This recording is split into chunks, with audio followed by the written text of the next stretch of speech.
안녕하세요. 자, 오늘은 환곡 마지막 편입니다. 환곡과 장희빈. 세 번째 환곡이 갑술 환곡도 굉장히 장희빈과 연관이 깊습니다. 두 번째 환곡처럼. 이번에도 숙종이 직접 일으킨 환곡이고요. 보복성이 짙습니다. 두 번째 환곡 기사 환곡과 상당히 비슷한데요. 어쨌든 전기 과정을 알아보도록 하겠습니다. 자, 장희빈이 지난번 기사 환곡 이후에 왕비가 됐죠.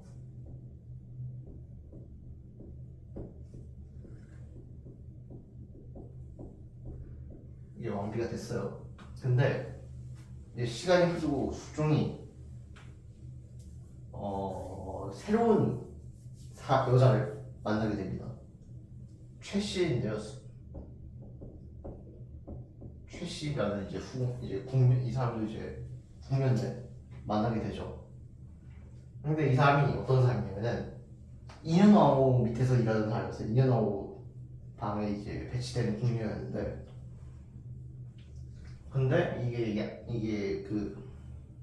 이제 야사에 따르면은 최씨가 이제 비 오는데 저기 어디 찌끄만 데에서 막 뭐 하고 있었던 거예요. 숙종이 그걸 길 가다가 봤어요. 숙종이 거기서 너 뭐하냐고 보니까 제가 뭔가 잘못된 마음을 품고 그런 건 아니고 제가 인현왕후를 모시던 사람인데 이제 왕후가 너무 그립고 너무 불쌍하다고 생각이 돼서 이렇게 울고 있었습니다. 이렇게 얘기를 한 거예요. 근데 숙종이 얘 참 착한 애라고 생각하게 된 거죠. 그리고 인현왕후에 대해 다시 한번 생각을 해보게 됩니다. 그 여자 참 착한 사람인데 그 사람도 뭐 하고 지냈나 이 생각이 든 거예요. 우리 중전 살짝 성질이 좀 더러운데 참 착한 사람이었는데 다시 한번 생각을 해보게 됩니다. 그러면서 최씨랑 이제 그 왕이랑 점점 만남이 잦아지죠. 근데 장옥정이 되게 불안해집니다. 그래서 장옥정이 최씨 데려다가 매질도 하고 막 하나도 안 하는데 다두고 막 그런 식으로 벌을 내렸다 해요. 근데 숙종이 이걸 알고 와가지고 장옥정한테 되게 뭐라고 하면서 최씨를 구해갔다고 합니다. 어쨌든 이런 상황에서 숙종하고 최씨가 아들을 낳게 됩니다. 이게 연인군을 낳게 돼요. 이 연인군 나중에 명조가 되는 사람이죠. 어쨌든 연인군을 낳게 되는데, 그러면서 최씨도 이제 수건에 봉해집니다. 숙빈이는 수건이었는데 어쨌든 이 사람도 정실 후궁이 됩니다. 그래가지고 장옥정의 불안감은 더 커지죠. 쟤 뭔가 나랑 되게 비슷한 루트 타는데 라는 생각이 듭니다. 장옥정도. 근데 이런 상황에서 이제 숙종이 아까 그 인현왕후를 다시 한번 생각을 해보게 됐다고 했죠. 인현왕후가 생각할수 너무 그리운 거예요. 너무 보고 싶고. 그래서 숙종이 사람 보내다가 인현왕후 뭐하나 뭐 알아보게 해라 해 보니까 인현왕후가 되게 왕을 그리워하면서 잘 지내고 있다고 합니다. 뭐 이런 식으로 얘기한 거예요. 그러니까 역시 나이들은 원망은 하지 않고 그러고 있구나 라고 생각하면서 우리 착한 중전 보고 싶소 하고 우리 착한 인현왕후 보고 싶어 하고 편지 썼대요. 인현왕후가 저도 보고 싶은데 이런 편지가 몇 번 오갔다고 합니다. 그러면서 숙종이 인현왕후를 다시 컴백시킵니다. 보고 싶어 하면서 인현왕후를 다시 컴백을 시키죠. 그러면서 이 왕비도 이제 장옥정에서 갈깁니다. 인현왕후로. 그러면서 장옥정이 다시 쫓겨나게 되죠. 비상 된 거예요. 비상. 이번엔 남인 쪽에서 비상이 걸립니다.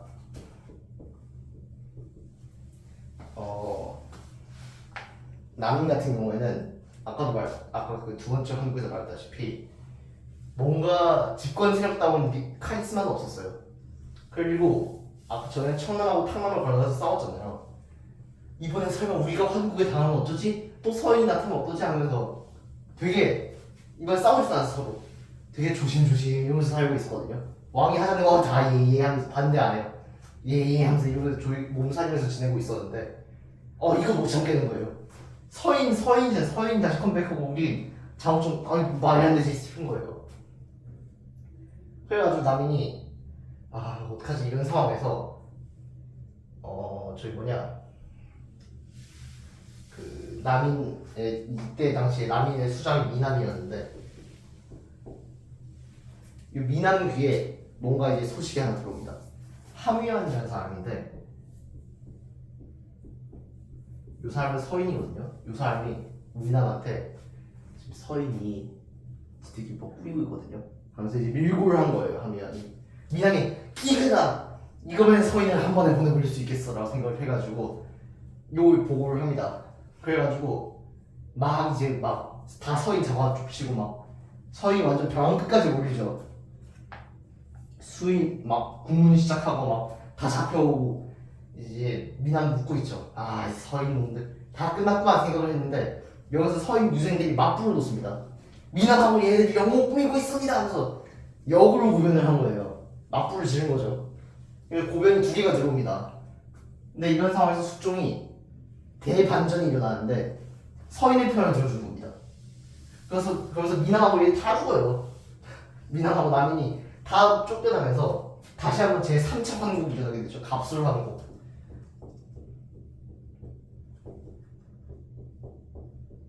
갑술 황국이 일어나면서 남인들이 다 쓸어나가게 됩니다. 왜 그랬을까요? 일단 첫 번째 같은 경우에는 첫 번째 일단 이유로는 인현왕후에 대한 선물이라고 볼 수도 있겠죠. 그리고 그리고 또 이제 얘도 마음에 안 드니까 이제 더 이상. 그리고 또 장옥정 오빠가 있거든요. 장희재라고 있는데 이 사람이 겁나게 비리를 많이 저지릅니다. 근데 요거 이제 남인이 한 패니까 되게 눈 감아주고 했단 말이에요. 이런 쪽에서도 숙종이 좀 마음에 안 드는 것 같아요. 남인이 얘들 일을 하는 거야 안 하는 거야 이런 생각이 드는 거죠. 그러면서 이제 남인계 이제 미남 권대운전에 다 쫓겨나가고 다시 이제 서인이 복귀를 합니다. 서인계에 이제 남궁만, 박스채 이런 사람들이 이제 들어오게 되죠. 송시열은 기선 때 죽었고 어쨌든 이게 서인이 다시 컴백을 하고 남인이 다시 다 쫓겨나게 되면서 그리고 인현왕후는 다시 왕비 자리에 컴백을 하게 됩니다. 근데 여기서 이제 서인이 노론하고 소론으로 가해서 입장이 틀어지는데 남궁만, 박세채 이런 애들은 남궁만은 이제 소론이거든요. 이 사람 소론. 그러니까 다 남인 죽인 건 좋아. 그리고 남인 죽인 건 좋은데 근데 이 장희재를 서인 노론 쪽에서 이 장희재 죽여야 되는데 이게 나온 거예요.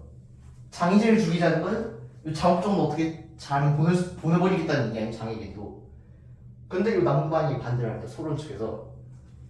왜 반대를 했냐면은 지금 왕비는 다시 인현왕후가 됐지만 지금 후계자는 누굽니까? 후계자는 장희빈의 아들 경종이거든요. 나중에 경종이 되는.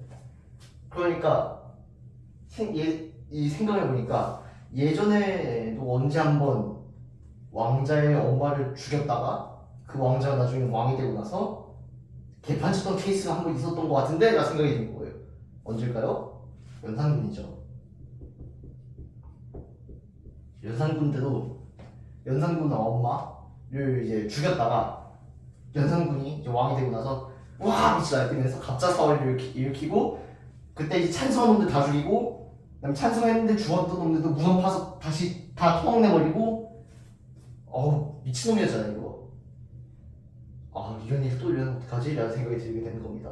그래가지고 함부로 장희재를 함부로 얘를 건들 수 없다 생각을 해서 남궁만이 장희재를 되게 보호를 해줍니다. 얘는 건드리면 안 돼! 하면서 얘 잘못 건드렸다간 이렇게 된다고 하면서 이제 반대를 합니다. 소론이. 근데 같은 소론이도 박세찬 생각이 달랐어요. 뭘 지켜주냐? 하면서 장희재를 나에게 벌려야지! 라고 얘기를 합니다. 그러면서 박세치 일파가 노론으로 이탈을 합니다.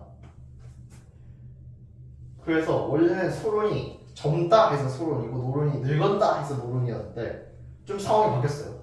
남궁만을 비롯한 좀 늙은 애들이 소론이 되고 좀 젊은 애들이 노론이 되는 좀 상황이 바뀌어버립니다. 어쨌든 간에 이런 상황에서 막 진행이 되는데 어쨌든 간에 일단 왕비가 인현왕후가 됐잖아요. 다음에 최씨도 이제 후궁 올라가고 하하고 좀 더 행복한 시간이었거든요. 최씨 같은 경우는 이영웅을 좋아했어요.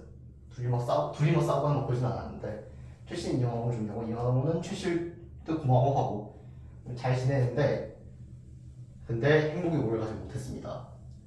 이년왕후가 얼마 안 있어서 죽어버려요. 병으로 죽습니다. 아들 못 낳고. 이게 왜 그러냐면 이년왕후가 이제 쫓겨나고 별로 좋지 못한 환경에서 생활을 했던 모양이에요. 어쨌든 그래서 그것 때문에 이제 병이 들어가지고 죽은 것 같은데 근데 누군가가 숙종한테 이제 밀고를 합니다. 장희빈이 지금 장국정이 왕비에서 다시 희빈으로 들어왔거든요. 취선당에서 구술하고 있는데 인현왕후를 저주하는 구술을 했습니다. 누가 고발을 했냐면 최씨가 고발을 했습니다. 최씨가. 그래서 숙종이 뭐 하면서 되게 화내면서 쳐들어가요. 근데 취선당에 쳐들어가면 장희빈이 앉아있는데 왜 그렇습니까? 그러니까 병풍이 있어요. 저거 치워봐. 예? 치워봐! 치워보니까 거기서 이제 사진 이제 초상화가 있는데 인현왕후 초상화가 있고 거기에 막 화살 쏘는 거예요. 막 전형적인 굿이죠. 이거 굿할 때 이거 대상 놓고 활 쏘거든요. 이 뭐야 이거! 그래서 이제 보니까 더 뒤져보니까 막 굿하는 물품들이 막 나옵니다. 내가 너 이렇게 나쁜 놈이었냐? 그래서 이제 숙종은 되게 머리 끝까지 화가 나죠. 장옥정은 끝까지 발언을 합니다.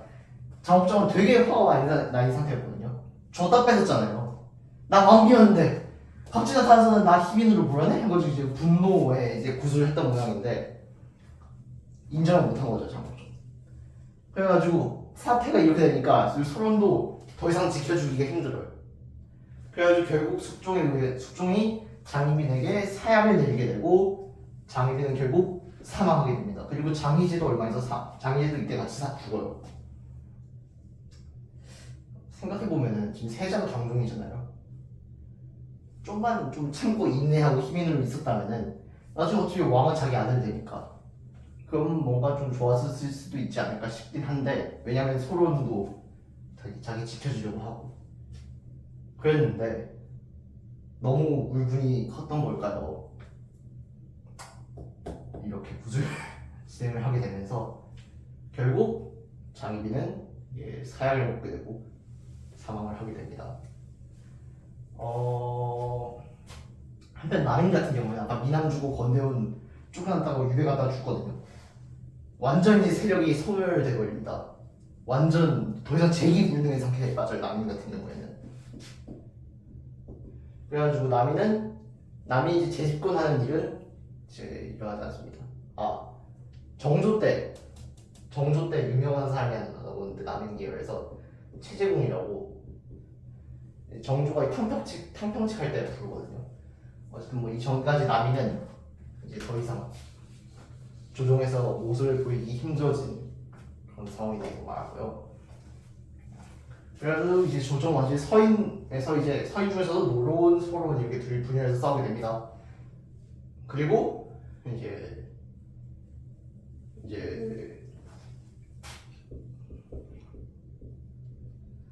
엄마가 죽은 경종이 남아있죠. 소론이 이제 경종이 남아있죠. 근데 나중에 나이가 들게 되고 숙종이 이제 후계자가 경종이잖아요. 근데 숙종도 마음에 안 드는 거예요. 지엄마도 있을 때인데 마음에 안 드는 거예요. 근데 왕비 교체보다도 세자 교체는 훨씬 더 어렵습니다. 그래서 세자 교체를 어떻게 되지? 하면서 이게 숙종도 마음에 안 듭니다.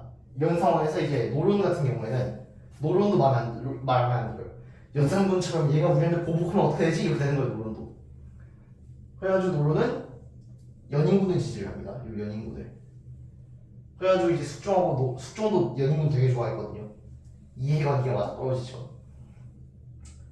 그러면서 소론 같은 경우에는 경종 보호 하면서 이제 경종편이 됩니다. 그래서 이렇게 또 노론하고 소론이 또 갈라지면서 또 싸우게 되게 되죠. 예, 어쨌든 그렇게 해서 수종조 때 마지막에 나왔던 갑술한국과 이제 장희빈, 조선의 악녀 중에 한 명을 불리는 하지만 엄청 이뻤던 예, 스펙타클한 인생을 살았던 장희빈의 죽음까지 예, 다뤄보게 되었습니다. 감사합니다.